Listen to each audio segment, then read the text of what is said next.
શું મિત્રો તમારી ગાય કે ભેંસના એસએમએસ નથી આવતા કે ફેટ નથી આવતા?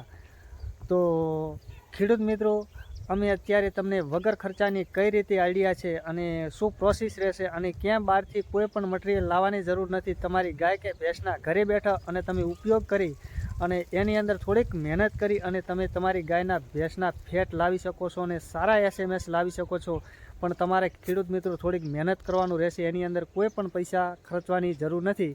અને અમારા વિડીયોની અંદર બન્યા રહેજો એટલે તમને સંપૂર્ણ માહિતી પણ મળી જાય કે કઈ રીતે આપણી ગાય કે ભેંસના ફેટ.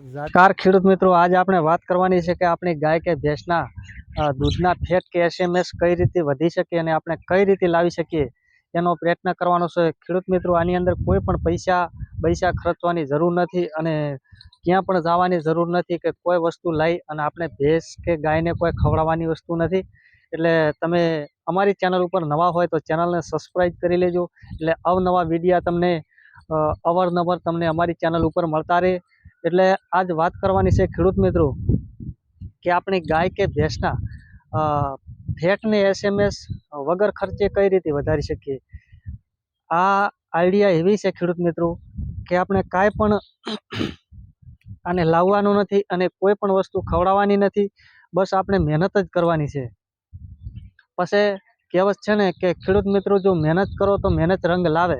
એટલે આપણે અત્યારે કાંઈ પણ એને ખવડાવવાની જરૂર નથી કે ક્યાંથી બહારથી લાવીને વસ્તુ ગાય કે ભેંસને ખવડાવ્યાથી ફેટ વધારવાની આઈડિયા નથી. અને તમને એકદમ દેશી તરીકા અને દેશી આઈડિયાથી તમને બતાવવાનો છું કે આપણી ગાય કે ભેંસના ફેટને એસએમએસ કઈ રીતે આપણે વધારી શકીએ. ઘણા ખેડૂત મિત્રો એવા છે કે અમુકને અનુભવ હશે અને 50% ખેડૂતોને કોઈ પણ અનુભવ નહીં હોય કે આની અંદર આપણે એસએમએસ કે ફેટ કઈ રીતે આપણી ગાય કે ભેંસના વધારી શકીએ. એટલે મિત્રો, આપણે વિડીયો લાંબો થાય એના પહેલાં તમને ફટાફટ જણાવી દઈએ કે આમાં કરવાનું શું છે અને કેટલી મહેનત છે અને શું પ્રોસેસ છે. મિત્રો, આમાં ખેડૂત મિત્રો ઘણી પણ મહેનત કરતા હોય છે અને ઘણો ખર્ચો કરતા હોય છે.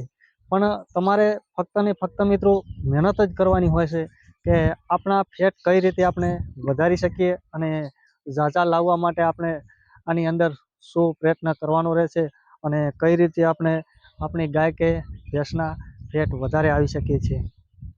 તો મિત્રો, તમે ડેરીની અંદર દૂધ દેતા હોય અને તમારે એસએમએસ કે ફેટ હોય તો તમારે પ્રયત્ન કરવાનો મિત્રો એવો રહેશે કે તમે તમારી ગાય કે ભેંસના કઈ રીતે ફેટ ઝાઝા લાવી શકો અને કઈ રીતે તમે એસએમએસ પણ વધારી શકો.